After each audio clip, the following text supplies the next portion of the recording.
Bom, não sei se o Bruno e o Van Dijk já estão na área, são 8h32. Opa, olha ele aí! IDF! Ó, a gente quase que viemos uniformizados, hein? Eu vim de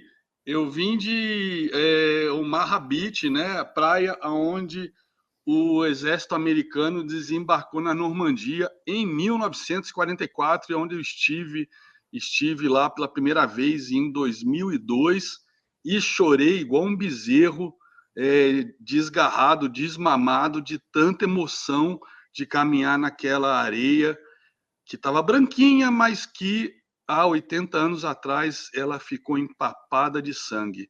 Eu olhava para os bunkers atrás de mim, né, as casamatas, os bunkers alemães que ainda estão lá até hoje, olhava para o mar, né, olhava para o céu, fechava os olhos e imaginava centenas de navios, né, desembarcando. Cara, olha, fico arrepiado só de lembrar. É muito, muito emocionante. Mas é isso, Van Dijk. Seja bem-vindo mais uma vez. Parabéns pelas suas entrevistas de ontem. Eu estava comentando aqui antes de você entrar, que você está cada vez mais afiado nos comentários.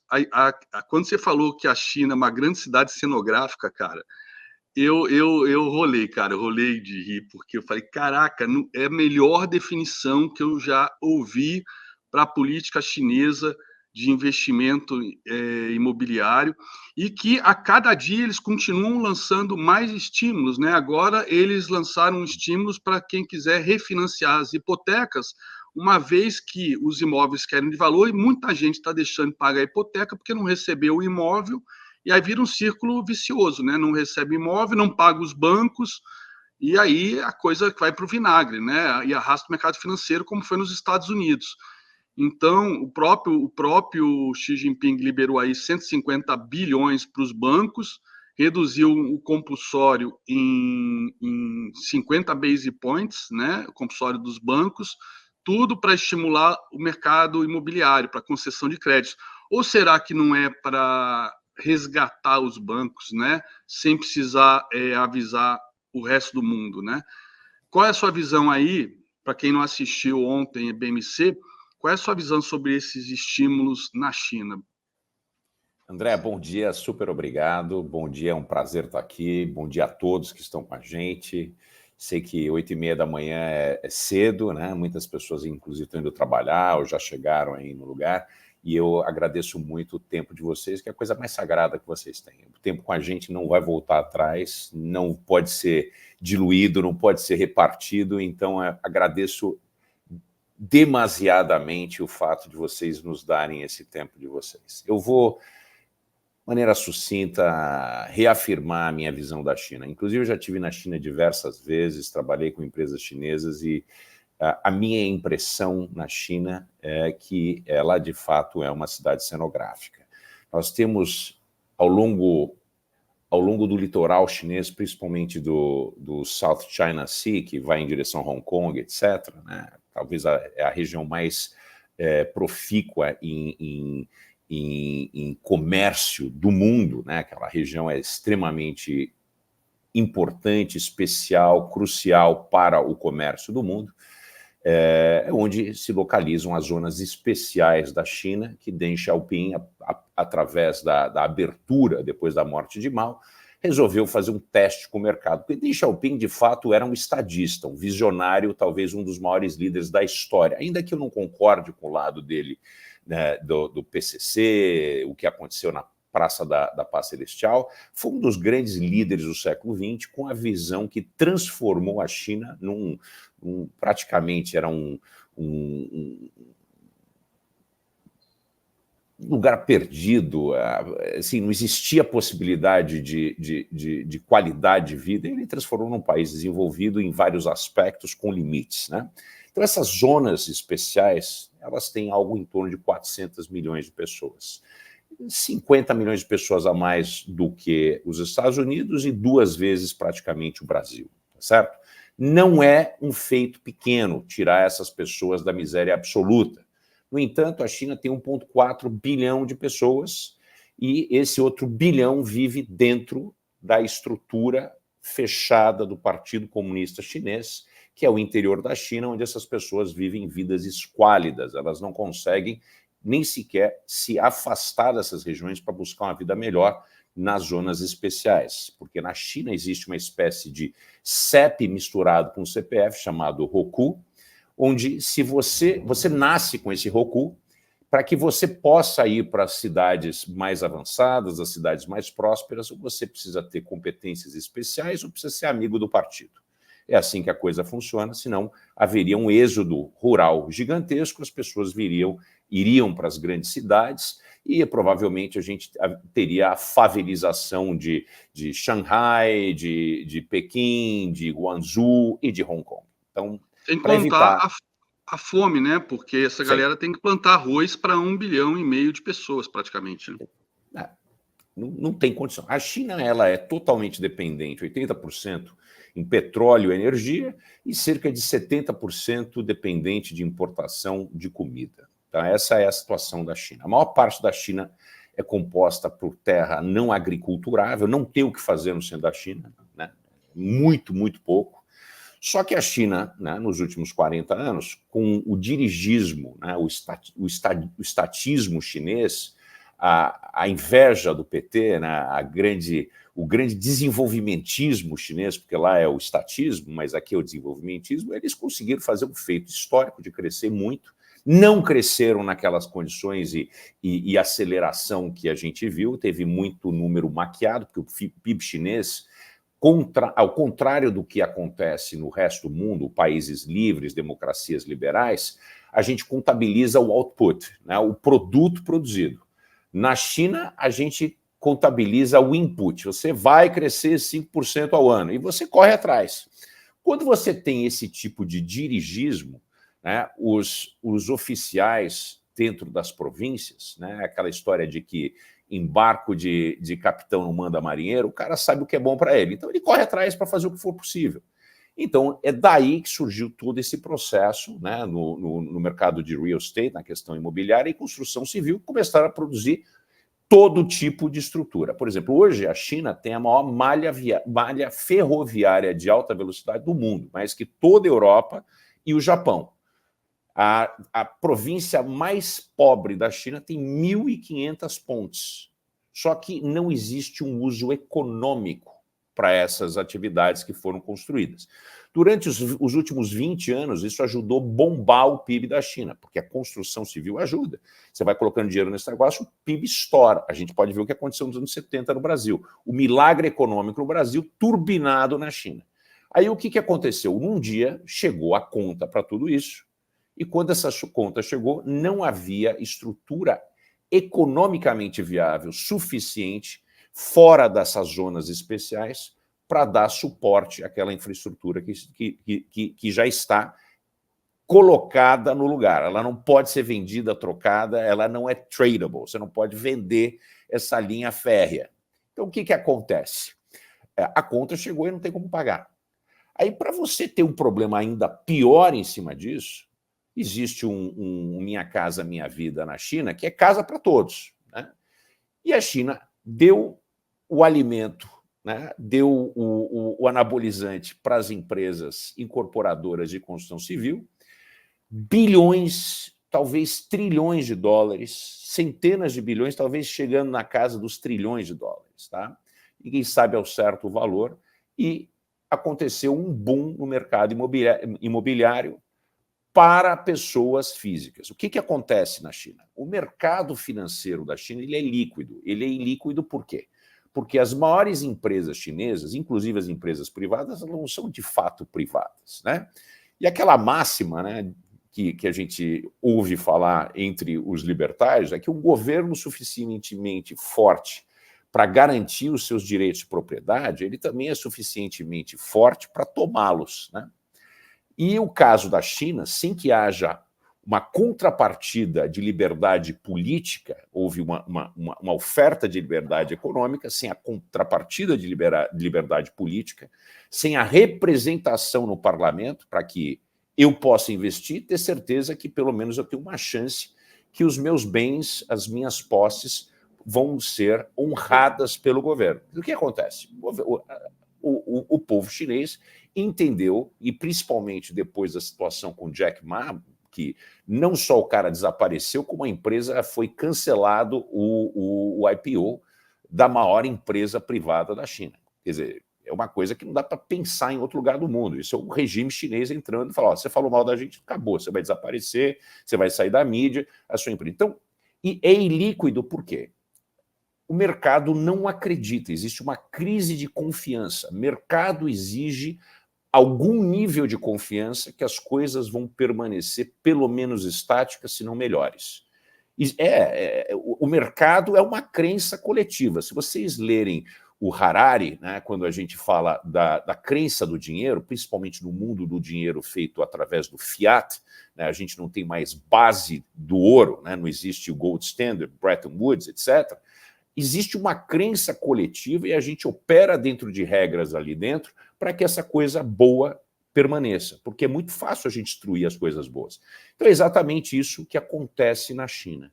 Então, como não existia oportunidade de investimento nos mercados capitais, né, não tem mercado de dívida, não tem mercado de ações, não tem mercado que são líquidos, as pessoas foram levadas a investir no mercado imobiliário. Pelo menos a crença é que o negócio é duro, é físico. Muitos dos nossos avós e pais pensam da mesma maneira. Então, está lá a casa do cara. No entanto, essas pessoas tomaram bilhões, centenas de bilhões, talvez trilhões, dizem que são 600 bilhões de dólares. É possível que seja mais que isso, né? Para comprar casas, apartamentos que não tinham sido construídas. Então, a hipoteca, o mercado hipotecário na China é diferente do aqui. Você paga primeiro, ele constrói. Com o dinheiro que ele teve seu, ele já constrói um segundo e já vendeu o outro. Então, é mais ou menos uma pirâmide, né? A estrutura é exatamente essa. Se houver um corte em algum elo, as casas, apartamentos, condomínios são entregues. E com isso o governo botando mais anabolizante lá dentro. Bom, moral da história. Construíram tantas casas, construíram tantos apartamentos, condomínios, cidades inteiras. Inclusive, você pode ir para cidades temáticas. Você pode morar em Paris, que é um lugar que não tem nada lá dentro, mas é uma cidade que tem até a Torre Eiffel. Tá certo? E o que acaba acontecendo nessa situação? A oferta de real estate é tão grande,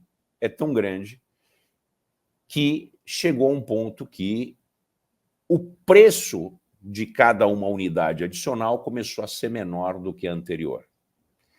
E nesse meio tempo, nos últimos 2 anos, aliás, nos últimos 3 anos, o preço médio nas cidades grandes caiu em torno de 30%. Só, queridos, 70% do patrimônio líquido do povo chinês, 70%, é real estate, é imóvel. 30% do PIB chinês é imóvel.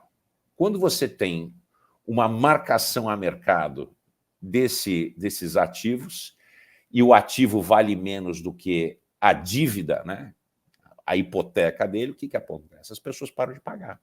Só que na China você não pode renegociar. Até a semana passada não tinha como renegociar hipoteca. Então você tinha um estoque e um fluxo perdendo valor, o fluxo para de ser produzido, mas as pessoas já começaram a pagar, que cria uma espiral ainda maior para as pessoas que continuavam pagando, um incentivo nefasto para parar de pagar.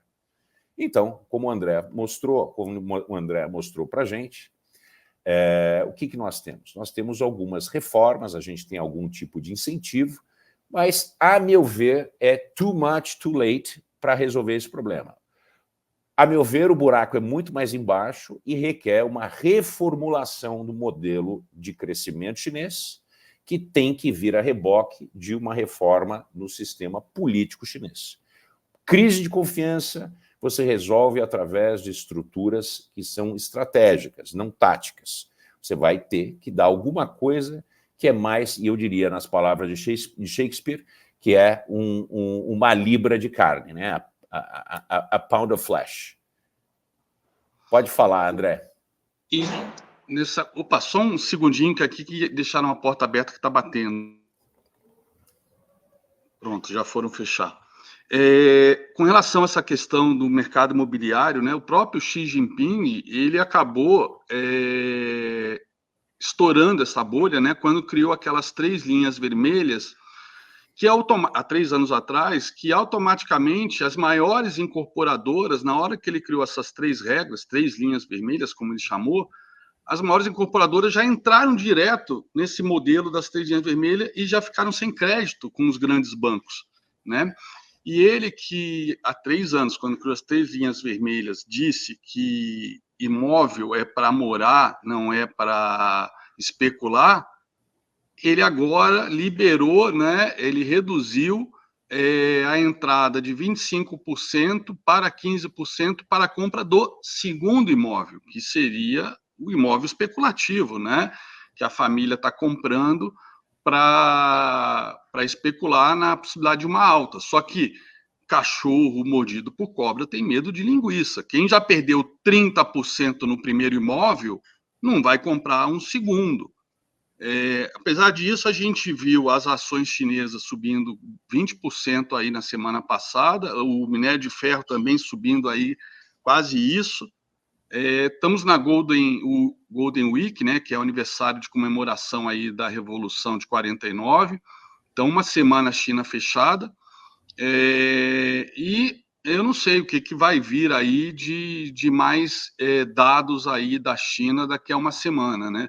Eu sei que o próprio Xi Jinping, no discurso ontem, né, que precedeu a Golden Week, falou de que Taiwan, né, é inseparável da China, ou seja, está indo para a linha aí de buscar talvez uma união, né, nacional, né, já que a insatisfação deve estar graçando forte por lá, através da questão nacionalista aí de trazer Taiwan de volta para a China. Não sei se vai ter alguma coisa agora no curto, médio prazo, eu acho que não, acho que até as eleições, Irã não se mete a besta, China idem, todo mundo na expectativa aí de quem vai ser o próximo líder dos Estados Unidos, porque qualquer movimento desses países, Rússia inclusive, vai ter um comportamento, uma reação, né? Qualquer ação da Rússia, China e Irã vai ter uma reação, talvez, né, uma reação diferente se for republicano ou democrata. Talvez não tanto para Israel com relação ali a Irã, mas certamente Rússia e China vão ter reações diferentes. O fato é que eu acredito que como sempre você falou muito bem, eu sempre acreditei que era um castelo de cartas, uma pirâmide, e que apesar dessa puta alta que a gente teve, né, no minério de ferro e na bolsa chinesa, acho que não mudou nada, não mudou nada. Isso aí tá, quem for olhar num gráfico mais longo prazo, um gráfico semanal, daqui a alguns meses vai olhar e vai falar, porra, isso foi o famoso pulo do gato morto. Não sei se você já ouviu esse termo na análise técnica, é quando o negócio está despencando, de repente dá uma porrada para cima, depois cai muito forte, muito rápido. É o tal do pulo do gato morto, né? Eu acho que a China, e o minério de ferro, a gente está acompanhando esses dias o pulo do gato morto. Bom, mudando de pauta, que tem muita coisa interessante para a gente conversar hoje, a questão dos 21 bilhões, 21,5 bilhões de rombo anunciados ontem, né, de déficit anunciados ontem. Eu comentei aqui no Morning Call antes das 8h30, quando foi anunciado, que o broadcast, o valor, estavam dando aí a expectativa dos especialistas entre 20 bilhões de déficit e devia ter um louco lá que falou de 5 bilhões de superávit. Eu falei, não sei de onde esse cara conseguiu tirar isso. E no final saiu, né, na outra ponta, o esperado, pela maioria, que era os 20 bilhões, na verdade saiu pior, né, 21,5.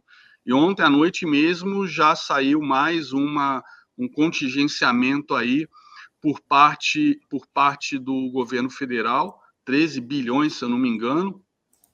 Mas o fato é que hoje, eu lendo aqui no Valor, a gente comentou isso semana passada, né? Eu já vi outras pessoas comentando, mas é a primeira vez que eu vejo no Valor aquelas duas palavrinhas que são de deixar qualquer um de cabelo em pé: dominância fiscal, né? Hoje eu vi isso no valor econômico, no valor pró, a gente falando de risco de dominância fiscal. E ontem você falou, Vandic, que se essa dívida não for interrompida, esse processo de endividamento, de 5 a 10 anos a gente quebra, né? Se a gente entrando em dominância fiscal, isso vai até mais rápido, né? Porque fica insustentável, incontrolável. Juros, todo mundo pedindo mais juros por conta do risco cada vez maior de uma moratória. E a dívida nossa pública, mais da metade dela já é pós-fixada. Se os juros continuarem subindo, o nosso serviço da dívida só tende a aumentar. Se o governo continuar gastando, continuar emitindo mais dívida, bom, acho que quem sabe somar 1 mais 1 vai ver que isso vai dar merda. Aproveitando, bom dia, Bruno. Por favor, você está parecendo que você está numa choperia lá de Brotas, muito maneira, com esses tubos atrás de você. Espero que esteja. Deve ser 5 horas em algum lugar. Cara, bom dia. Não estou, cara. Estou na minha casa aqui em São Paulo mesmo, porque lá embaixo eu estou instalando onde tem o escritório, estou instalando a conexão a cabo e o Wi-Fi está pegando muito mal, então subi aqui. E desculpe um atraso que eu acabei de deixar minha filha no colégio, então hoje demorou um pouquinho mais, por isso eu perdi a hora aqui, momento importante do dia. Não, então, primeiro, obrigado mais uma vez. Tranquilo, e parabéns pela casa. Bonito aí a decoração aí atrás, hein? Bem bonito mesmo. Mas então, obrigado. Já vou passar a palavra para você, antes de depois você devolver para o Vandic, para comentar esses 21,5 bi de déficit e o que a gente vai ter pela frente, né? Porque agora eu acho que é inevitável o Copom agir, né? O Copom vai ter que agir. Bom, vamos lá. Eu não sei, vocês já comentaram alguma coisa para eu não ser repetitivo? Como é que tá isso? Acabamos de encerrar o tema China, Legal. A questão dos estímulos, e agora passamos para o segundo item da pauta, que é o déficit aí que superou até as estimativas mais pessimistas, que ontem davam entre 20 bi de déficit e 5 bi de superávit. Não, nem eu. Quando eu vi 5 bi de superávit, eu falei, quem é esse louco que... Aí eu falei, deve ser o Márcio Postman, só pode ser. Bom, vamos lá. Quando a gente começa realmente a entender quem é que coloca essas projeções, ou quem são esses especialistas, né? É duro, né? Deixa eu fazer vocês talvez me entendam aqui. Meu pai sempre me falava uma coisa, e quanto mais a gente vai mergulhando nesse mundo de conhecer quem são essas pessoas que dão essas opiniões, como é que funciona o dia a dia dessas instituições ou dessas agências de classificação de risco, eu ligo muito ao que meu pai sempre falava lá atrás. Ele falava, primeiro de tudo, cara, talvez não tenha ídolo, mas se você tiver, não queira conhecê-lo. Porque você vai entender que ele é um ser humano convencional como todos nós, e você vai destruir aquela imagem que você tinha, né? Eu acho que eu tenho admiradores, pessoas que nós admiramos por quem são, pela moral, pela ética, pelos pilares importantes que eles seguem de vida, como é que eles cultivam a família, como é que eles criam seus filhos, passam esses valores adiante.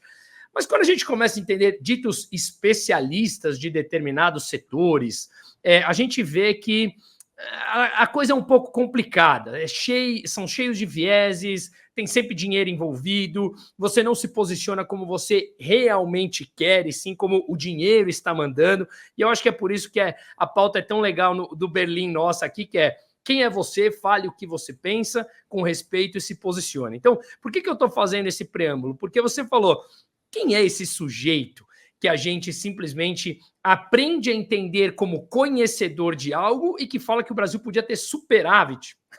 Dá uma olhada. Assim, você não consegue somar 1 mais 1? Não é questão de ser contra o governo, ser contra a esquerda. Nesse caso é questão de fazer matemática. Uma matemática tão simples e óbvia quanto desde sempre nós anunciamos que o arcabouço fiscal ele é inexequível por natureza, pela matemática básica.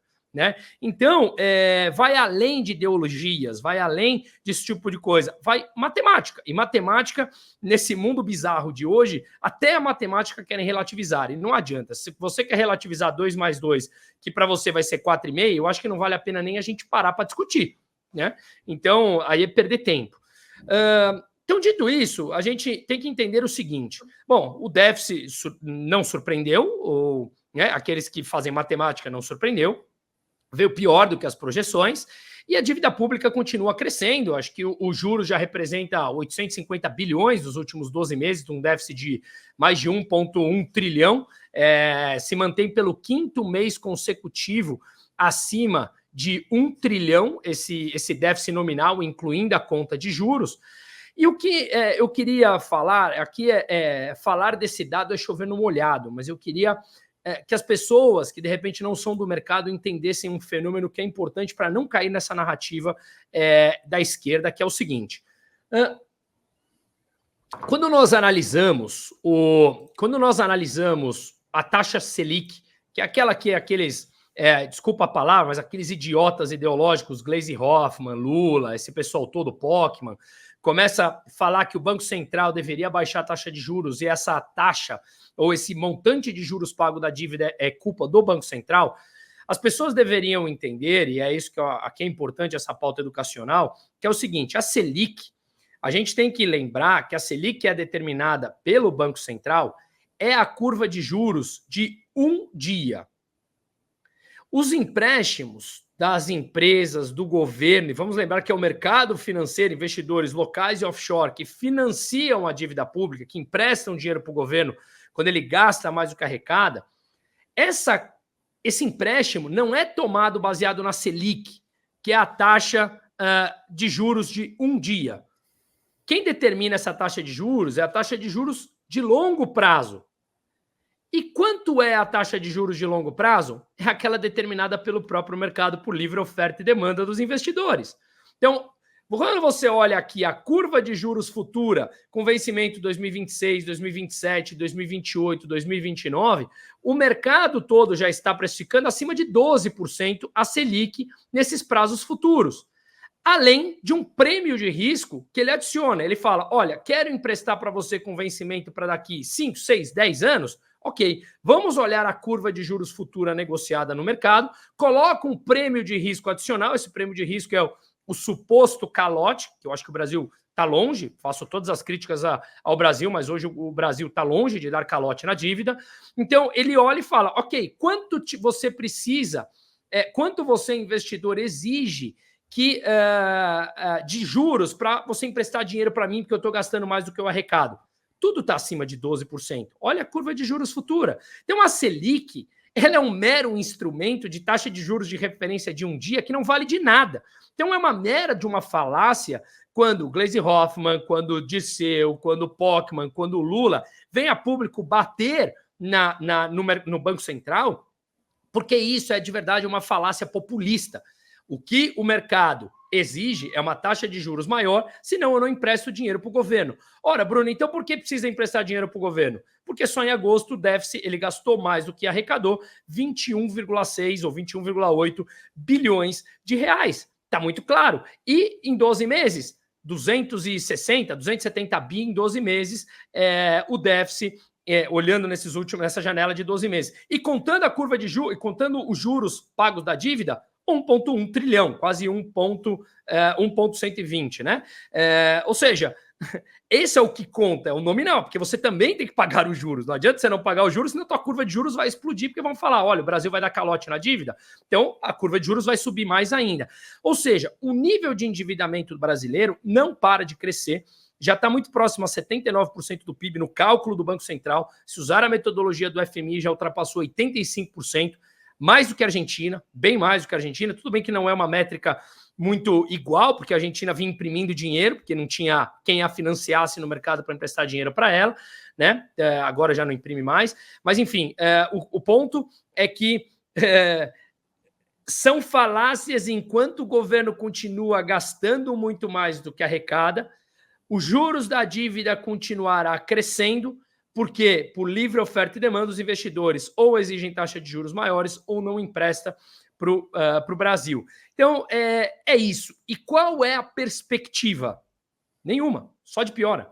Por quê? Porque o governo não para de gastar, ele fala que gasto é investimento, e ele continua, eu fiz um vídeo detalhando sobre isso, e a gente já falou aqui, todos os instrumentos que o governo vem usando dos chamados gastos parafiscais, Ou seja, o que ele gasta, ele faz exatamente igual a Dilma fez com as pedaladas fiscais, está gastando e não faz passar por dentro do arcabouço, então ele vai tentar abater a meta do arcabouço, só que os gastos estão passando sem passar pelo orçamento.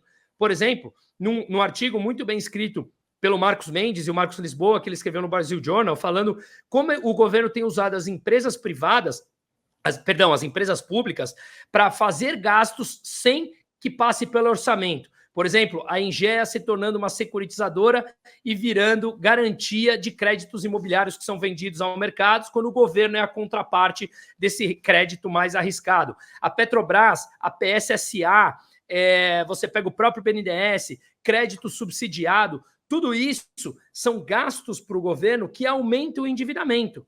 E se aumentar o endividamento, isso é inflacionário por natureza. E quem paga mais? Os mais pobres. Então não adianta falar que baixa a taxa, a culpa é do mercado. As pessoas estão começando a ficar mais espertas, entendendo que não passa de um discurso populista.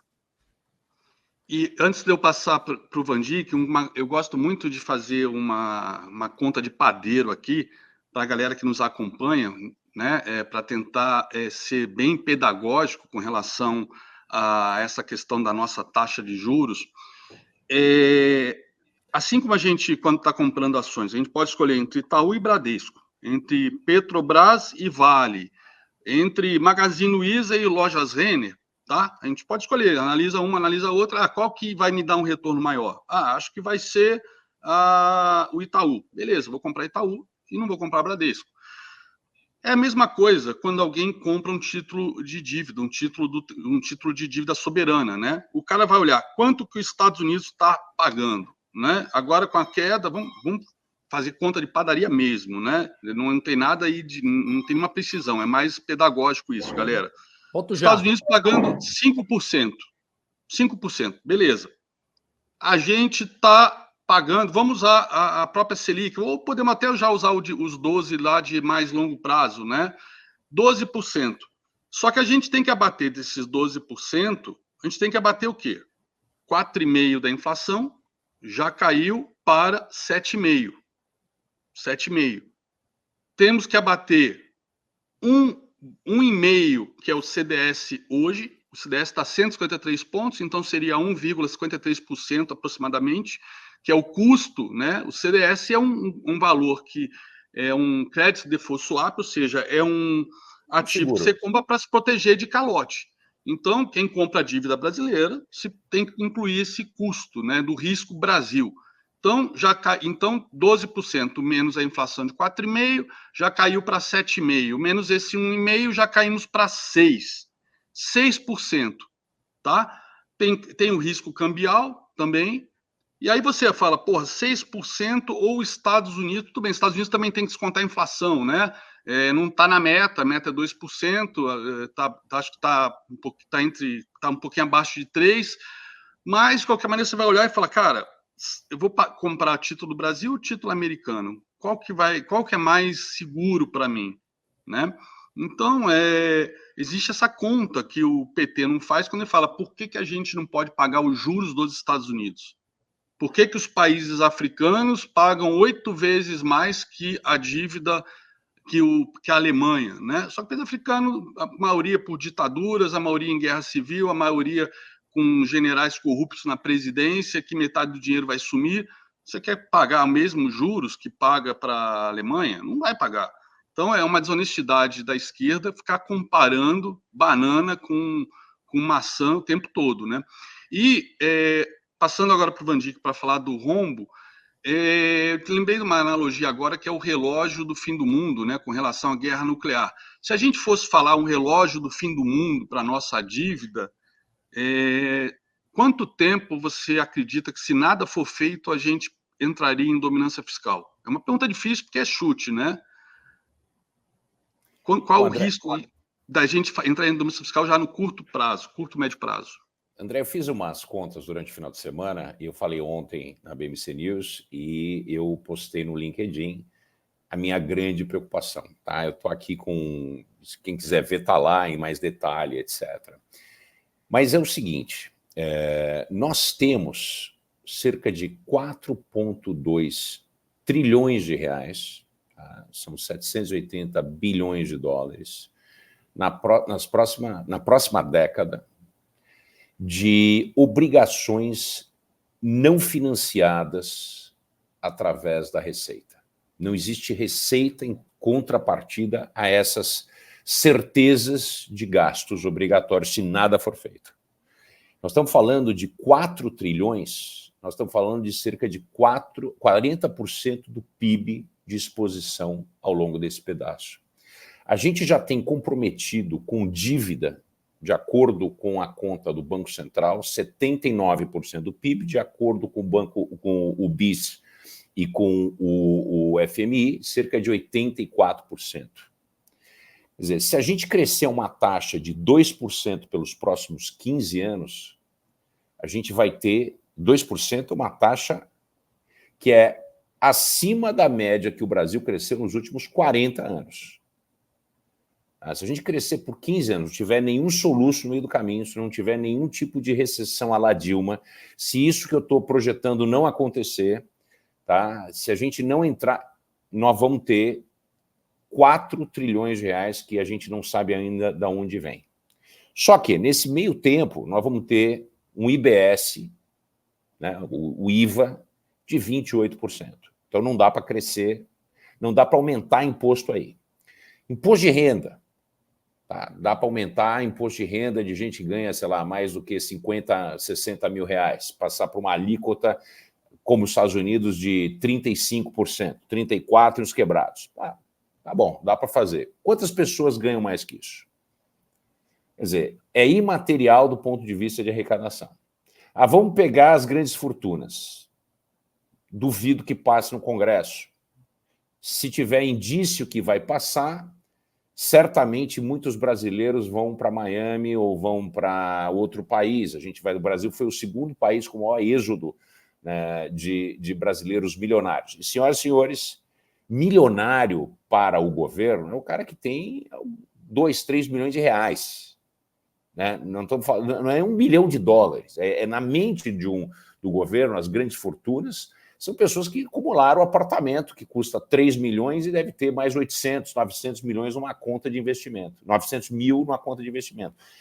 Não é um milionário da maneira que a gente imagina, tá certo? Então, caríssimos, né, nós temos em mãos uma situação que é impraticável. Se não houver, para vocês terem uma ideia, somente Previdência Social, Segurança Social e Saúde contabilizam 90% desses 4,2 trilhões de reais. É só isso. E esses são gastos obrigatórios. Quer dizer, dominância fiscal não está longe se a gente levar em consideração isso. Qual é a taxa de juro que passa a não ter mais efeito no gasto do governo de acordo com a política fiscal? Né? Que não vai frear, não freia endividamento. A gente teve uma queda na taxa de juros, a gente teve um represamento de despesas e o endividamento cresceu. Vocês estão vendo como a gente está caminhando numa... É o famoso slippery slope, né? E cresceu significativamente, né, Vandick? Porque só esse ano já cresceu 5 pontos percentuais, somente em 2024. Exatamente. Quer dizer, o arcabouço previa, se tudo fosse como o arcabouço via, que ia crescer em cada ano 3%. Quer dizer, eu acho inaceitável que em 4 anos a dívida cresce 12%. Eu acho que isso não, por isso que eu dizia, não dá nem para começar a conversar com esse arcabouço fiscal. Não tem um ponto de partida, porque ele não é nem crível nem execuível. Agora, com o gasto fiscal e parafiscal e a iminência de aumento significativo dos gastos indexados, né, porque o gasto obrigatório ele é indexado. Né, a pensão o cara tem. A inflação, os pensionistas têm inflação mais o crescimento do PIB. O salário mínimo é isso. Ele cresce 2 vezes. Ele cresce não só a reposição da perda em função da inflação, mais a média dos últimos 3 anos do crescimento do PIB. Mas o crescimento do PIB. A gente teve 3% de crescimento do PIB, não sei se nesses últimos 3 anos, então vai ter essa média de crescimento. Pessoal, a produtividade dos fatores e a produtividade média do trabalho caiu no Brasil nos últimos 12 meses. Quer dizer, como é que dá? Porque esses pontos, eles não são matematicamente possíveis de serem resolvidos. Então, a maneira de resolver o problema é inflação, né? Repressão financeira. Pode ser que exista no futuro, porque a taxa de... Se o Banco Central não se curvar à pressão política, pode haver mudança da taxa da meta de inflação, que eu acho que é muito provável, e tenho muito medo que exista mais uma mudança da meta fiscal, porque não vai chegar. A minha conta, desde o começo do ano, foi que a gente vai ter alguma coisa em torno de 1,2%, 1,3% de déficit fiscal esse ano. E você falou dos 12% nos 4 anos, mas parece que a previsão já é bater esses 12% até o final desse ano, né? Esse ano. Não, a previsão não, é a certeza, não tem mais. A certeza, 12% até o final desse ano. Outubro, novembro, dezembro, como é que vai reverter isso? Já está em 5% esse ano, acumulados os dois, vai bater aí nos 12% já este ano.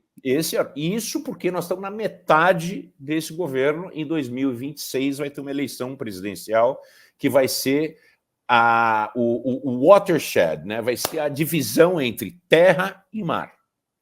E que é quando o governo, né, de plantão vai abrir os cofres, as burras da viúva, né, para tentar garantir auxílios assistenciais devem explodir, né, porque a popularidade só cai, ou seja... Dá uma olhada, mandei para vocês no grupo. No fim do túnel.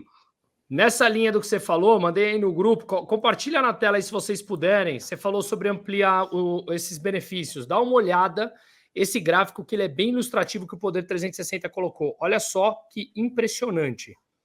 Realmente é impressionante. Vou pedir para o Lucas colocar. Não, eu acho que eu consigo colocar. Peraí, deixa eu salvar aqui. Eu acho que você consegue aí também. Vou salvar do WhatsApp aqui para botar no meu... Eu acho que é importante também a gente falar, porque assim... Se você... A gente fala... O Vandic estava falando muito bem, falando sobre como funciona o mecanismo de valorização do salário mínimo.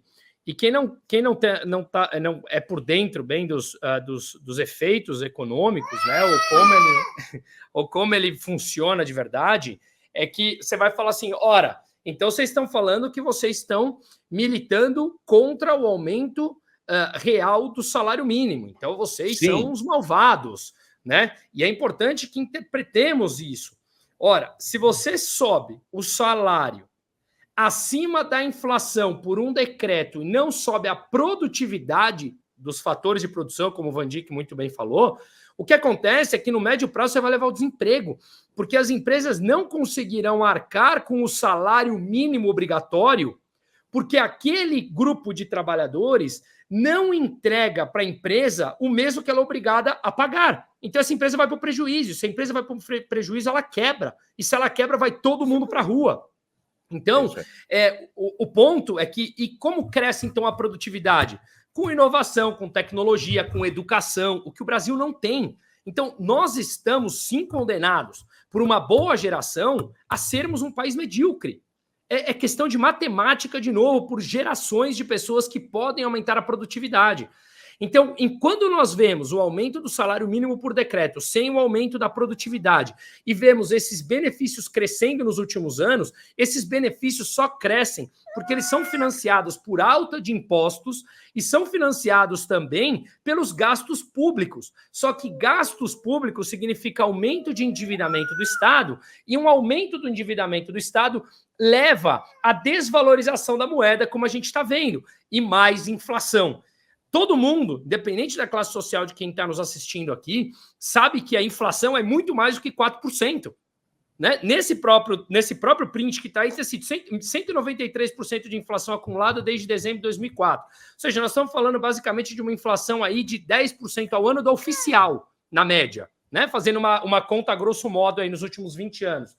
todo mundo sabe que a inflação não está a 4%. Todo mundo aqui vai no supermercado, todo mundo aqui tem seus gastos corriqueiros. Não está a 4%. E já falamos que também não necessariamente é que o Pokémon está desenhando o número dele lá. A metodologia é falha, né? Apesar de eu não confiar no Pokémon, a metodologia dele é falha.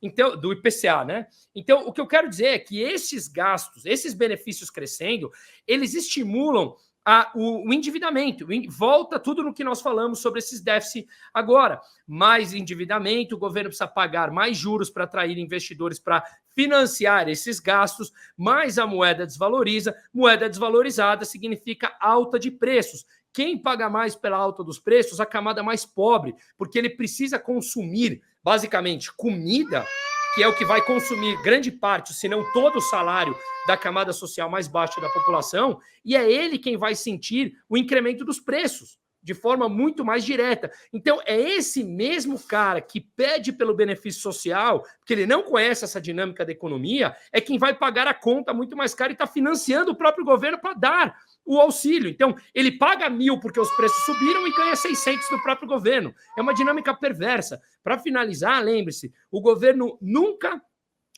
do que ele te devolve, que é uma fração do que ele te toma, ele só te devolve uma parte do que ele já tomou de você.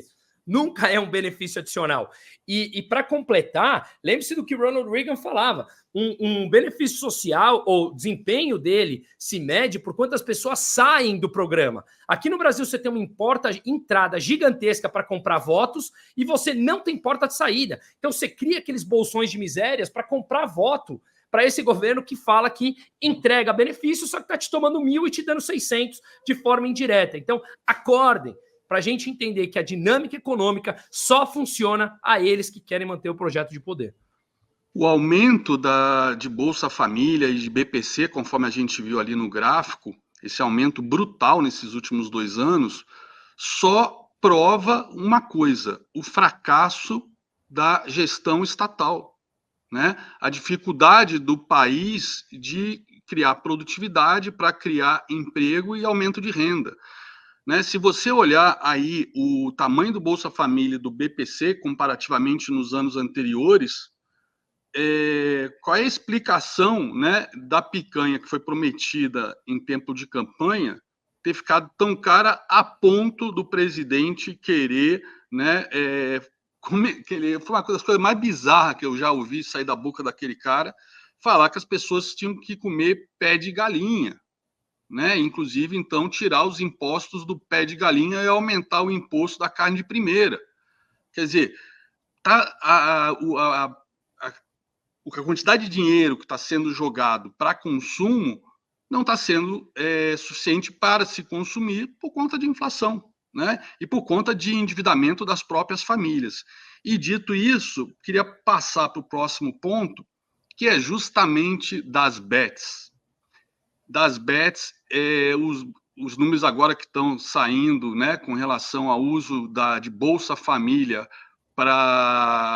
que está sendo jogado nas bets, são números assustadores, né, o endividamento, mas ontem eu comentei até num grupo sobre isso, eu sou na linha do Van Dijk, meu. Se você deu dinheiro para o cara faz o que quiser. Se ele quiser jogar na bet, ele joga, comprar cigarro, ele joga, comprar droga, ele joga, comprar cachaça, joga não, ele comprar cachaça, ele compra, ou pagar a dívida, ou ir no supermercado para completar a cesta básica, o dinheiro foi dado. O problema não é dar o dinheiro, né? Agora vão fechar a porta de usar as bets, né, usar cartão de crédito e Bolsa Família para apostar nas bets. Eu acho que, como tudo nesse governo, foi aprovado de afogadilho as bets, a legalização das bets ano passado, né? Foi liberado e buscando justamente o quê? A arrecadação, né? Eu acho que as bets é uma puta de uma lavagem de dinheiro, é um negócio super criminoso, o esquema que está por trás, né? Então, a coisa mais fácil a fazer era simplesmente fechar tudo, fechar as portas. Não foi assim, 24 horas com um X, que feche todas as bets. Ponto. Se é uma pandemia, feche e vamos trabalhar melhor. Vai fechar permanentemente? Não sei, vamos ver. Só que o governo não fala em fechar as bets, né? Até falou de fechar 600 bets aí que estão irregulares, né? Mas tem aí, até ontem, às 9 da noite, 174 bets já entraram com documentação, a outorga é 30 bi, isso aí vai dar o quê? Faz uma conta de padeiro, 5 bilhões, não, 50, 30 milhões, vai dar 5 bi, mais ou menos, né? Se eu não aí na conta, quer ver? 174 vezes 30 milhões. 5,2 bilhões de reais de outorga, fora os impostos, né? Não adianta, com esse déficit de 21, pode liberar bet, jogo do bicho, pode liberar até prostituição, o que for, tráfico de drogas, que esse dinheiro não vai tampar o buraco do governo. Não vai. O governo está indo pela linha sempre mais fácil, que é buscar essas receitas extraordinárias e buscar mais impostos. Agora, cortar gastos, ninguém ouve, ninguém viu. O André, realmente eu falei ontem que, uma vez que o dinheiro é transferido, somente no mês de agosto, 3 bilhões de reais foram utilizados por beneficiários do Bolsa Família em bets. Tá? Eu entendo que exista essa comoção pública quando a gente vê o nosso dinheiro do imposto sendo transferido para pessoas e as pessoas... Eu entendo isso, tá certo? Do mesmo jeito que eu também entendo a necessidade de existir um Bolsa Família, uma sociedade civilizada não pode ter gente nas ruas, passando fome, etc. E é o preço do sucesso para que a gente possa ter o carro que a gente quer, para que a gente possa sair nas ruas, para evitar uma série de problemas. Perfeitamente. E eu acho que é muito mais eficiente dar o dinheiro na mão do infeliz e falar, olha, está aqui, vire-se. E aí existe esse valor que está sendo desviado. Isso suscita uma análise muito mais profunda que isso.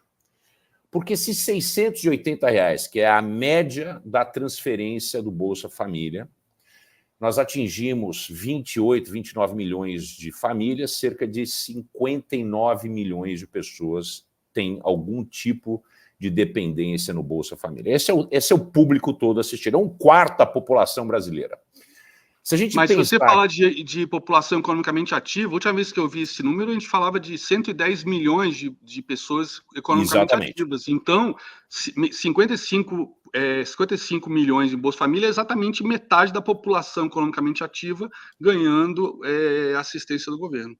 A gente tem uma força de trabalho hoje de 61 milhões de pessoas. Tá? Nós temos uma participação na força de trabalho de 60%, 58%, 59%, oscila nisso aí, que é praticamente o número de pessoas assistidas. Existe uma intersecção que tem gente que está trabalhando, está recebendo Bolsa Família. Isso para mim é óbvio. Agora eu não sei se é 1 milhão, se é 2, se é 700 mil pessoas, mas tem gente pra caramba recebendo Bolsa Família e trabalhando. Outro ponto crucial, se eu consigo fazer um investimento, se eu consigo, uma vez que eu tenho um salário para sobreviver, uma renda para sobreviver, que me paga em média R$680, e que, em média, o jogo feito por essas pessoas que utilizaram o Bolsa Família para fazer apostas em bets, em torno de R$600, é que tem receita, que tem renda vindo de outro lugar. Essas pessoas não vivem com R$80. Então, isso traz um outro problema que eu sempre falei, que o Bolsa Família é um problema muito sério, porque ele trata desiguais de forma iguais. E o que eu quero dizer com isso?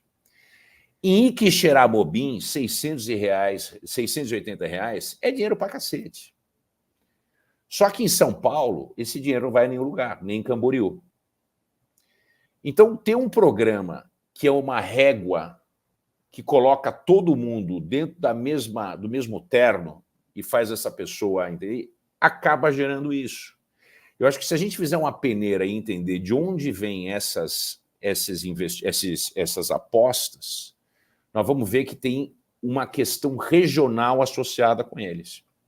Porque, a meu ver, é impossível que possa sobrar alguma coisa. E essa intersecção também entre pessoas que trabalham e pessoas que recebem o Bolsa Família. Agora, com relação a fechar a bet, eu sou totalmente contrário a fechar a bet. Eu acho que o grande problema no Brasil é a gente educar essas pessoas que, primeiro, não se ganha dinheiro rápido. Segundo, que bet não é investimento. O investimento, ele passa por atividades que impactam a economia real, que é afunilar capital em apostas de que essas empresas ou a dívida dessas empresas ou atividades vão gerar frutos no futuro. É o que é um investimento. Especulação faz parte, não existe. Especulador. O especulador, ele ajuda na eficiência do mercado. Então, vamos tirar o termo especulador. A gente tem que mostrar para a população que bet é entretenimento. Você não pode esperar ganhar dinheiro jogando pebolim, você não pode esperar ganhar dinheiro assistindo Netflix, você não pode esperar ganhar dinheiro fazendo o jogo de futebol da terça-feira à noite. Bet é a mesma coisa. A gente está apostando em entretenimento. Não significa que isso é um gerador de potenciais ganhos futuros, ainda que tem gente que ganhe. Mas a verdade é essa, a casa sempre ganha. É por isso que eles existem e por isso que eles estão dispostos a trazer o Neymar, para trazer todo esse bando de idiota que fica fazendo propaganda aí para a Bet. Quanto custa isso? Gastaram até agora cerca de 5 bilhões de reais em propaganda. É só isso. 5 bilhões de reais em propaganda. Então, caríssimos, a questão é educar a população.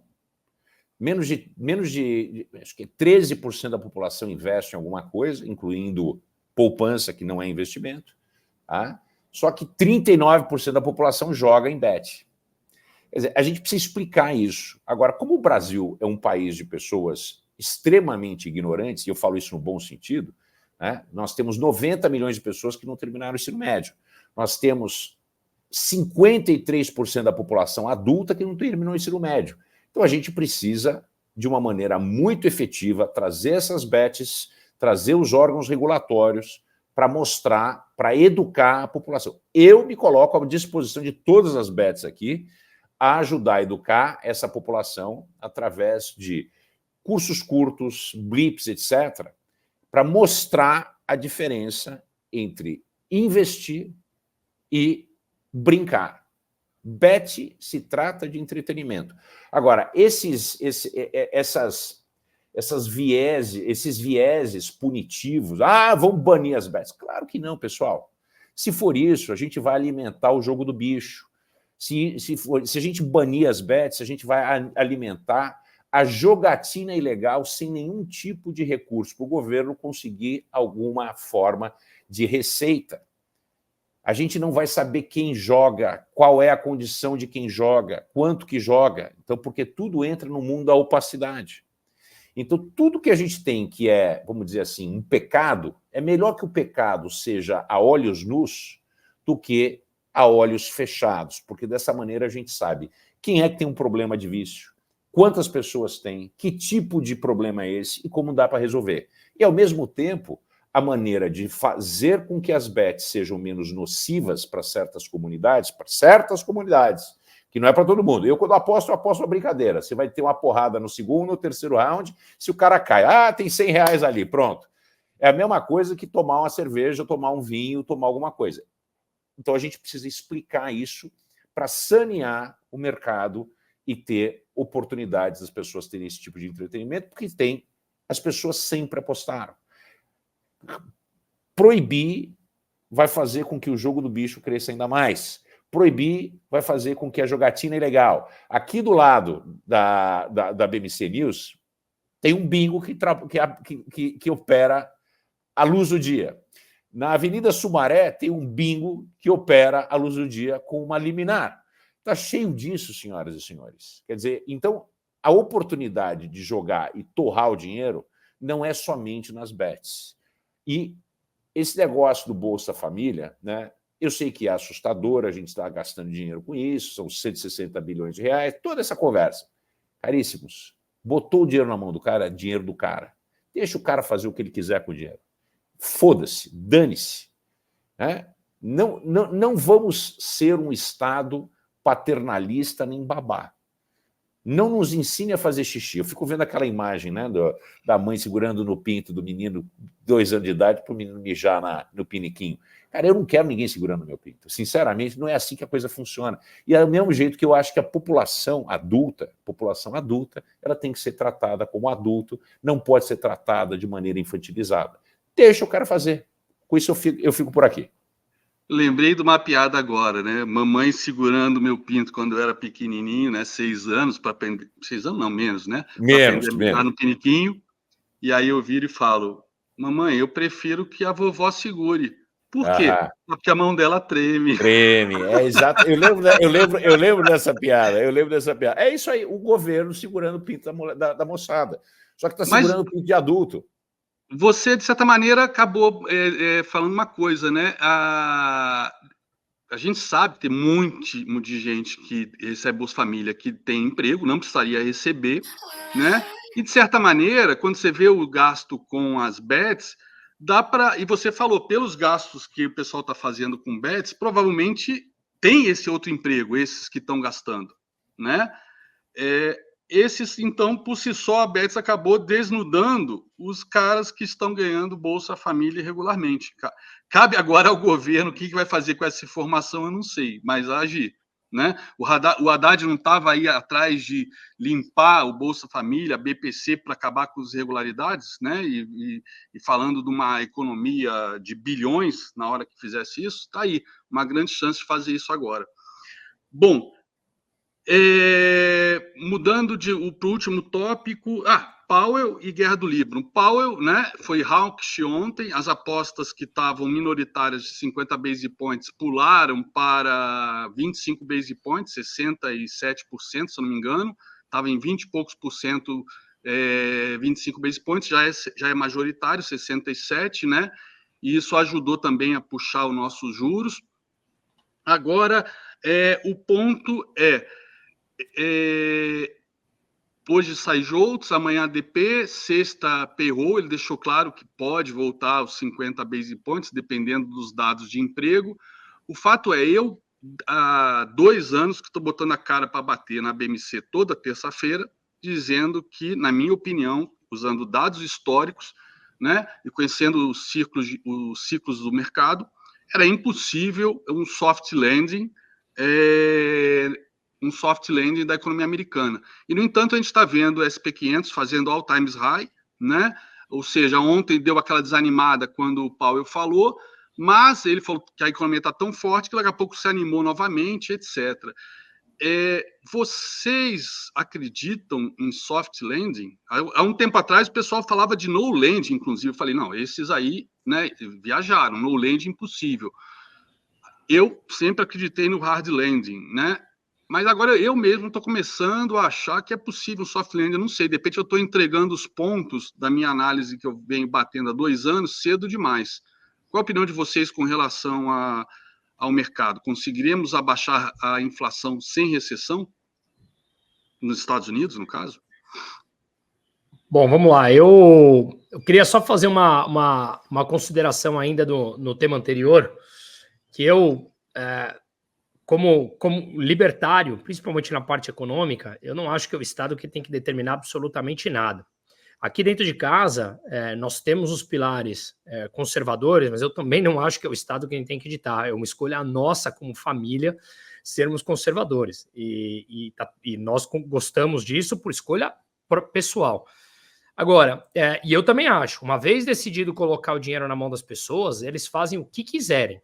Por isso que eu gosto ou queria um critério muito maior na mão de quem você vai colocar. Porque eu também não quero financiar os outros.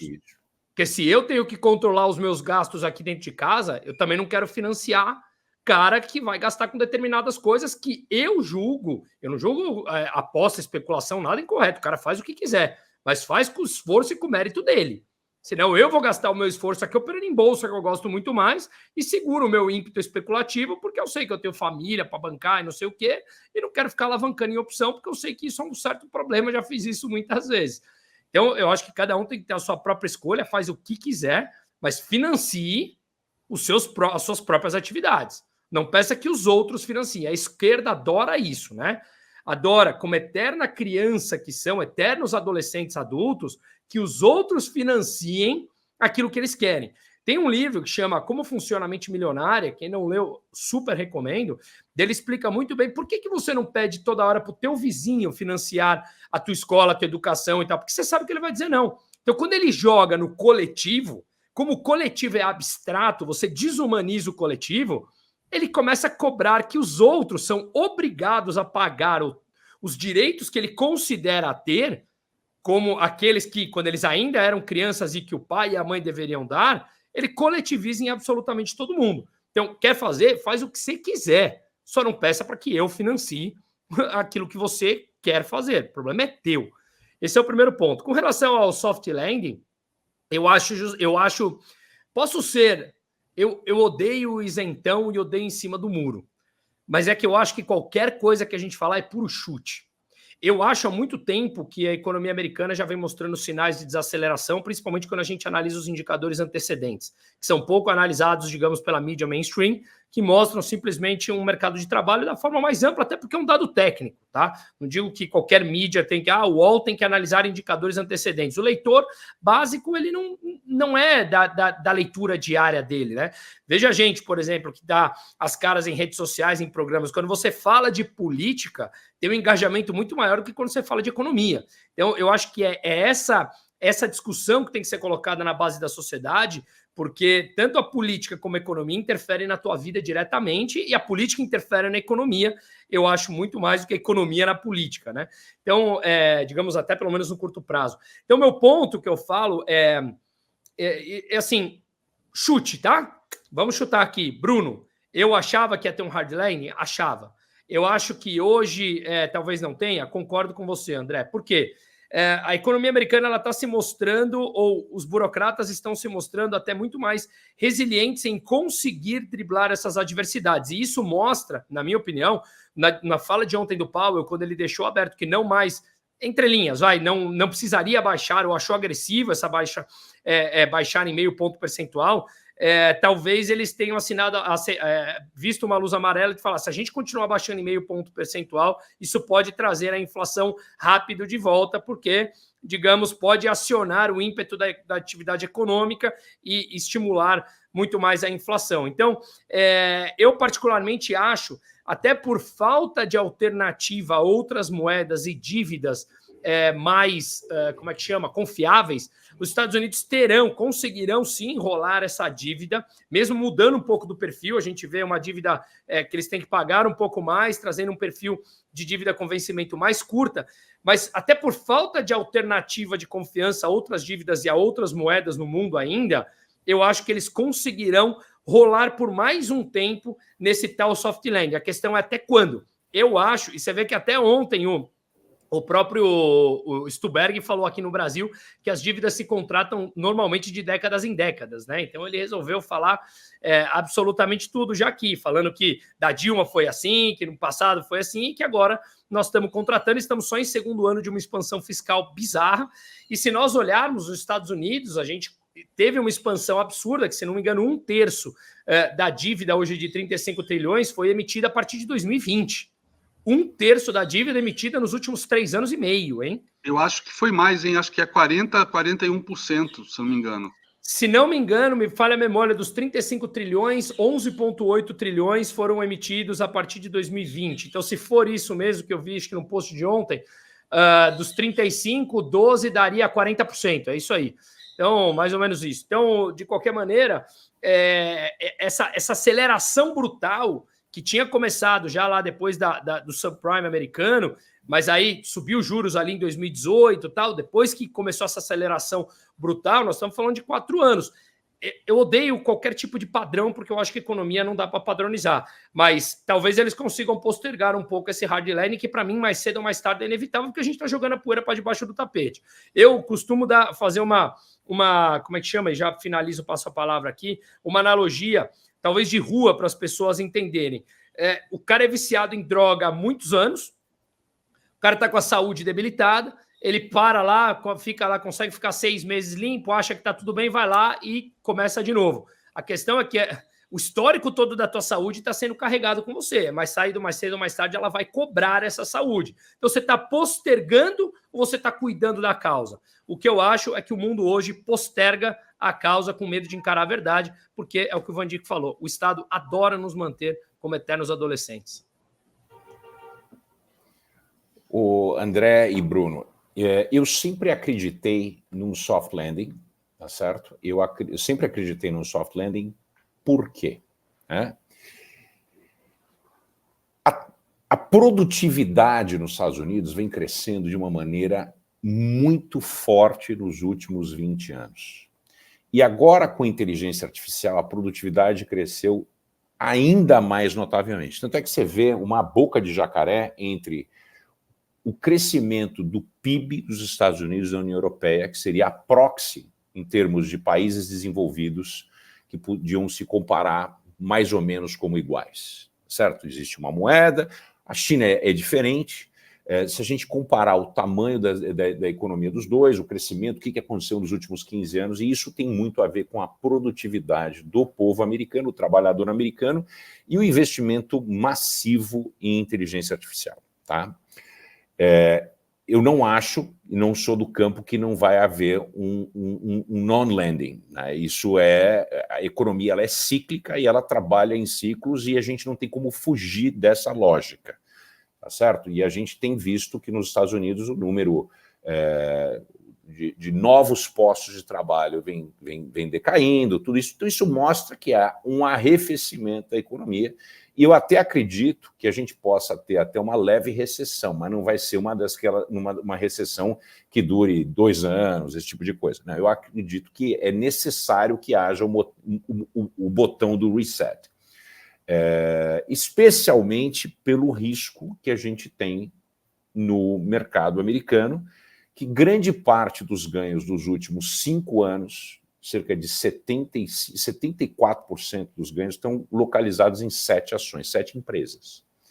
Quer dizer, o número, se eu não me engano, mais de 50% das ações do S&P não performaram ano passado. Quer dizer, não é razoável a gente esperar que apenas uma economia digital vai funcionar. Ela tem que ter contrapartida numa Qual o percentual economia... que você falou, Van Dijk, das ações da S&P? Se eu não me engano, 51% não performaram, né? Que eles estão num baseline não tiveram nenhum tipo de pico. Então, quer dizer, é assustador isso, né? Que você tem praticamente 7 ações que estão puxando ao all-time high. E eu vi isso, eu estava na Merrill Lynch nessa época, em 2000, quando a coisa explodiu. Não era muito diferente. Nós não podemos esperar que... Agora, o P/E ratio hoje é em torno de 28, o P/E ratio na época era um pouco mais elevado. No entanto, a gente não tinha nenhum tipo de ação em 2000 que tivesse 50... Uma razão de 50 no preço-lucro naquela época. Quer dizer, então, não é igual, é parecido, né?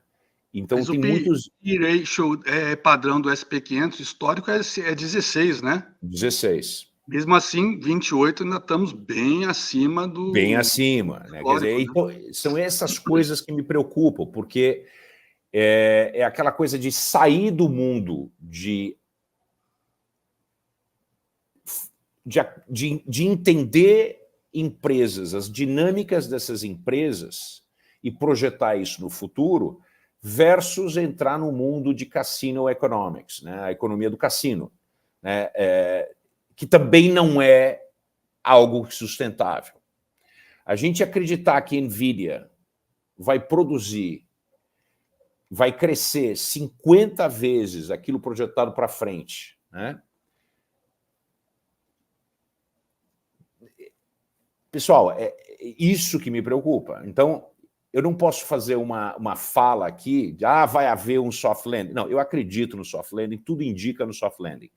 Mas é necessário, por ciclos econômicos, que talvez nos próximos 12 meses, 18 meses, exista 2 trimestres de queda de PIB. É isso que eu imagino. Agora, vai crescer? Vai implodir? Vai ter uma queda de 2%? Não, obviamente que não.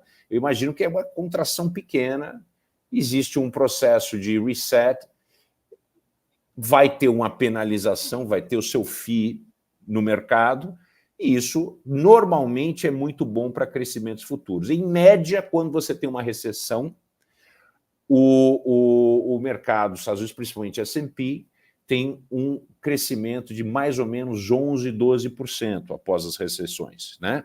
Então, isso são momentos... A recessão ela é tão importante no processo como a gente... É o momento de parada. É como se você parasse para dormir aquele final de semana depois de o remédio que você toma quando você está com febre. É exatamente isso.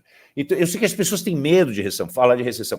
Por isso que eu digo, acho que é um soft landing, mas eu acho que é um soft landing que, num período de 12 a 18 meses, deve ter uma contração muito leve que vai ajudar a gente normalizar, colocar em perspectiva essas expectativas infundadas que o mercado pode estar tendo com relação a empresas de tecnologia. É isso que eu queria dizer. Eu não achei aqui, eu estava procurando, eu tenho um gráfico que eu gosto muito, mas eu não achei. É um gráfico que mostra quantas ações do SP500 estão acima da média de 200. Apesar nem todo mundo, nem todo economista curte ou acredita em análise técnica, a própria Bloomberg, né, ela usa a média de 200 como referência do mercado, né, e dizem, eu já vi até estudos, que é um dos indicadores mais seguros para quem quer fazer buy and hold, né? Passou para cima da média de 200, compra, passou para baixo, encerra, né? E que quem fez isso com a SP500 performou mais do que a SP500. Mas, enfim, eu não achei o gráfico para atualizar, porque o Dow Jones deu uma subida forte esses dias, e o Dow Jones é a economia real, né? As Magníficas 7, acho que só tem a Microsoft e o Google ali na lista, acho que a Amazon também, mas ali elas têm peso iguais, não são ponderadas por valor de mercado, então não sei como é que está esse número, mas a última vez que eu vi era tipo 2/3 das empresas do SP500, coisa de alguns meses atrás, estava abaixo da média de 200, né? Então, que corrobora isso que você estava comentando. De novo, também não tenho esse dado atualizado, eu tinha isso, eu acompanhava isso semanalmente numa planilha, mas a última vez que eu olhei, as Magníficas 7, elas eram mais de 50% da Nasdaq, sim, que é 100 ações, e elas chegaram a 34% do SP500. 34% do SP500 são 500 empresas, valor de mercado. 7 chegaram a bater 34%. Se isso para mim não é uma bolha, não estou dizendo que essas empresas não dão lucro, pelo contrário, dão lucro pra cacete, né? Mas, né, tem um caixa formidável, mas se isso não é uma anomalia, e isso, de certa maneira, alimenta a sensação de riqueza da população americana. Mais de 50%, inclusive esse número caiu bastante nos últimos anos, já foi bem maior, mas bem mais de 50% da população americana investe em ações na Bolsa. Ou seja, provavelmente a maioria, né, efeito manada, deve comprar essas ações. A sensação de riqueza, e isso é levado para consumo, é estupenda, né? Um crash desse setor ia fazer, além de... Para a gente ia ser a tempestade perfeita, né? Com esse cenário fiscal, tudo mais, tempestade perfeita. Mas um crash desse setor pode arrastar o mercado inteiro para uma recessão, como foi em 2000, né? E 2008. Né? É altamente contagioso. Bom, última pauta do dia para a gente poder ir atrás do din-din é a guerra do Líbano. Para não entrar muito no debate militar, tático, nem político, a gente vê que o petróleo, né, nesses dias, agora caindo 1%, mesmo com a invasão do Líbano, Ou seja, está claríssimo que o Irã, pelo menos até as eleições americanas, não vai fazer nada. E por mais que Israel esteja avançando, começou a invasão ontem, o Oriente Médio, né, está se comportando bem docilmente, né, o petróleo, com essa invasão, na verdade, com os ataques, né, aéreos que eliminaram toda a hierarquia do Hezbollah, e agora com a invasão o mercado não está sentindo. Então, acho que realmente aquilo que eu imaginava, o Irã, enquanto não tiver a definição aí das eleições americanas, o Irã vai ficar na dele. E eu acho que mesmo depois das eleições, o Irã está perseguindo com tanto afinco a bomba atômica que eu acho que eles vão ter que entubar essa vergonha que eles estão passando, porque, afinal de contas, o eixo da resistência está apanhando de toalha molhada, o que era de se esperar. Eu acho que o Irã... Eu acho que o risco de dar merda lá no Oriente Médio, acho que está fora do radar. Qual é a opinião de vocês com relação a isso? André, eu acho que Israel fez o trabalho que os Estados Unidos deveria ter feito nos últimos 40 anos e, por alguma razão, não quis fazer. O mundo hoje tem uma dívida com Israel, principalmente com Netanyahu. A gente tem que agradecer por ter livrado o mundo de dois grupos terroristas de alta periculosidade que desestabilizavam o Oriente Médio, que é o Hamas e o Hezbollah. O Hezbollah acabou, né? Se você tirou a liderança, CEO -2 e CEO -3, que é o que aconteceu nos últimos 2 meses, eu tenho muita dificuldade de entender como essas pessoas vão agir em termos de coadunar a ação, programar, porque a grande beleza de um grupo terrorista é poder ser organizado. Foi o que aconteceu com o Hamas no dia 8, no dia 8/7. Desculpa, no dia 7 de outubro. E o que aconteceu agora é que a expectativa do Irã, o Irã, de novo, é outro país que enganou o mundo por muito tempo, que temos todos esses poderes, etc. Eu acho que o que aconteceu com essa guerra, Israel se aproximou da Arábia Saudita, que foi quem se engrandeceu nisso. A Arábia Saudita agora é o hegemon local, tá? Essa aliança entre Arábia Saudita e Israel faz com que exista uma normalização no mercado de petróleo, muito maior equilíbrio de poderes. Você tem o Irã, que murchou, né, os seus proxies, Hezbollah e o pessoal do Hamas, murcharam a um ponto que são provavelmente inoperantes. A situação no Líbano hoje... Eu tenho grandes amigos libaneses, conheço o Líbano, um dos meus países favoritos, mas o Líbano tem sido, pelos últimos 20, 25 anos, refém do Hamas. É como se você tivesse o PCC com um partido político que determina quem vai ser presidente e primeiro-ministro. É isso que acontece no Irã. Todas as vezes estamos no caminho, hein, Vandique? Dizem que a gente está, dizem que até tem candidato. Então, e a minha expectativa é exatamente essa. Eu imaginava que não ia mexer no petróleo, e se mexesse era para baixo, é o que a gente está vendo agora. A gente tem muito maior estabilidade com um equilíbrio hegemônico no Oriente Médio, onde passa por uma aliança entre Israel e Arábia Saudita, com o pesar do Irã. O Irã já entendeu onde fica, que o buraco é muito mais embaixo. O Ayatollah está escondido, porque sabe que na lista ele é o próximo, e que se tiver qualquer atividade que não faça sentido do ponto de vista estratégico da existência de Israel, como o desenvolvimento de qualquer tipo de processo armamentístico nuclear por parte do Irã, essas usinas não serão mais em muito pouco tempo. Acho que...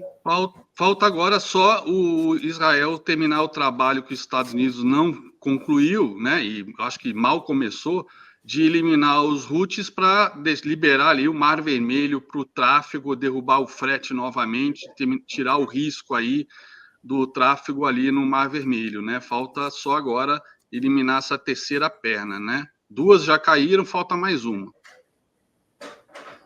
Concordo. Eu acho que não tem muito segredo, eu concordo com tudo que vocês estão falando. E assim, para completar, quando você desmantela uma organização nesse patamar, você sabe que ela não funciona sem liderança. Aí assumiu um novo líder que foi retirado, foi morto em poucas horas, não é isso? Então você nem 24 horas. Exato, você pega toda a estrutura hierárquica que é ali que a vai cara descer, dele. Desculpa comentar, a cara dele, quando ele apareceu dizendo que era agora o novo líder, a cara de medo, de susto dele era visível. Ele falou, puta que pariu, fudeu. Eu não vi. Eu não vi isso. Não, mas eu achei interessante, eu recebi um gráfico que você pega a estrutura hierárquica inteira lá e tinha ali eliminado.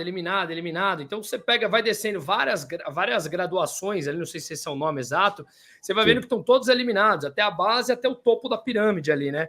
E tem um porém, é incomparável, inclusive eles até assumiram quando foi aquele evento lá dos Pagers, que a tecnologia, o que não é...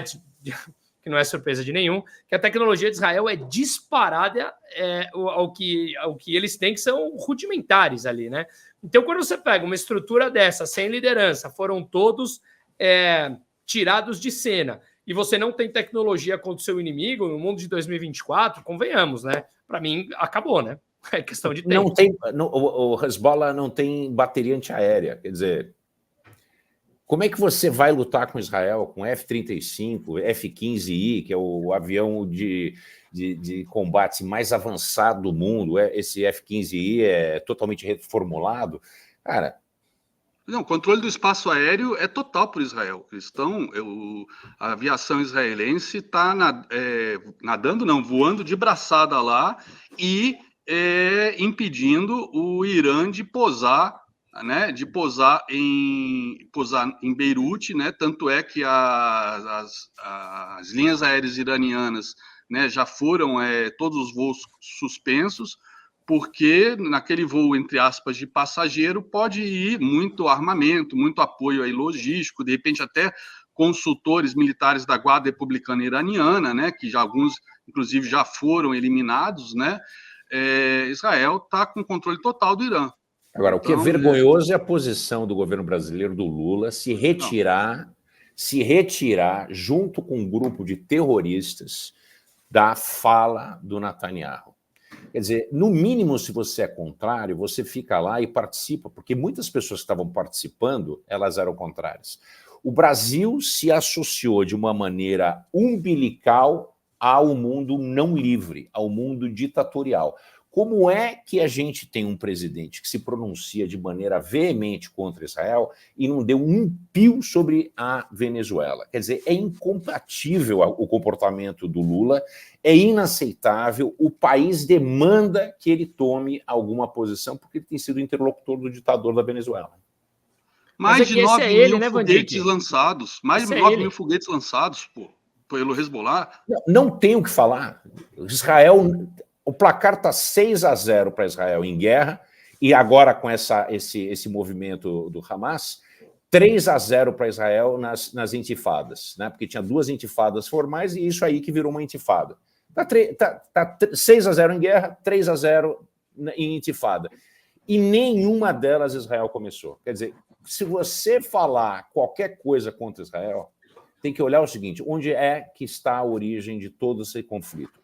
Em nenhuma vez Israel iniciou a guerra. Não, e outra coisa, a gente vê a Rússia atacando alvos civis na Ucrânia, matando civis, mulheres e crianças, porque os homens estão todos na linha de combate, e não há uma palavra do governo brasileiro, pelo contrário, né? O Putin tem todo o direito de ficar com 1/3 da Ucrânia e 1/3 mais rico e 1/3 com acesso ao mar, né? Ou seja, 1/3 que tinha área mais industrializada, área agrícola. E o que acontece? Nada se fala contra a Rússia, né? Ou seja, a vida palestina e libanesa vale mais que a vida do ucraniano, do civil ucraniano, é isso mesmo? E os estupros em massa promovidos pelo exército russo. Isso é uma coisa que a gente não tem falado, eles têm usado o estupro como arma de guerra. Bom, isso eles fazem desde a Segunda Guerra Mundial, quando ocuparam Berlim, né? Que mais de 10 mil mulheres cometeram suicídio, né? Por conta disso, 1/3 foi violentada ali entre a partir de 8 de maio, né, de 45. Né? Foi uma tragédia, era mais de 100 mil abortos feitos. Nossa, enfim. Mas naquela época, ok, tinha todo um cenário do que os nazistas fizeram também na Barbarossa, mas, de certa maneira, isso é uma arma de guerra, né? Hoje em dia também do exército russo.